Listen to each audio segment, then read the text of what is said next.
আমাদের জীবনে চলার পথে কত না ভুল ভ্রান্তি হয়ে থাকে। সেই ভুলগুলো সঠিক করার জন্য ভগবান যে কথাগুলো বলেছেন, সেই কথাগুলোর কিছু কিছু মাত্র অংশ তোমাদের সামনে তুলে ধরার চেষ্টা করছি। কর্ম করো, ফলের আশা করো না। তুমি শুধু তোমার কর্তব্য কর্ম করো, ফলের চিন্তা করো না। একবার অর্জুন যুদ্ধে আগ্রহ হারিয়ে ফেলেছিলেন। তখন কৃষ্ণ তাকে বললেন, অর্জুন, তুমি যুদ্ধ করো, তোমার কর্তব্য পূরণ করো, কিন্তু জয়ের চিন্তা তোমার নয়, সেটি ঈশ্বরের হাতে।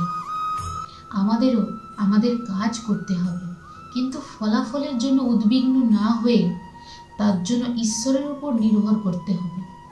অহংকার থেকে দূরে থাকো। অহংকার মানুষকে অন্ধ করে। কৃষ্ণ একবার ইন্দ্রদেবের অহংকার ভেঙেছিলেন। ইন্দ্রদেব নিজেকে খুব বড় ভাবতেন।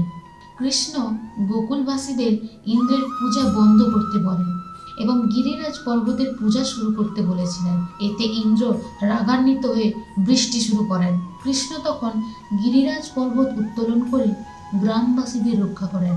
ধৈর্য ও সহিষ্ণুতা গুরুত্বপূর্ণ। ধৈর্য ও সহিষ্ণুতায় সাফল্য আসে। একবার দ্রৌপদীর বস্ত্রহরণের সময় কৃষ্ণ তাকে রক্ষা করেন। দ্রৌপদী কৃষ্ণের প্রতি গভীর বিশ্বাস রেখেছিলেন এবং ধৈর্যের সাথে ঈশ্বরের সাহায্য প্রত্যাশা করেছিলেন।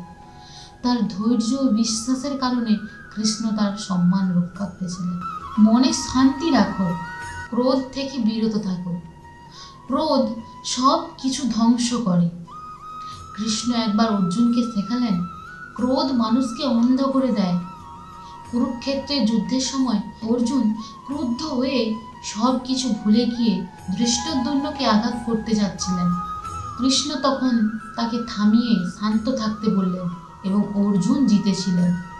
তাহলে আমার চ্যানেলটা সাবস্ক্রাইব করতে ভুলো না। আবার দেখা হবে, ভালো থেকো।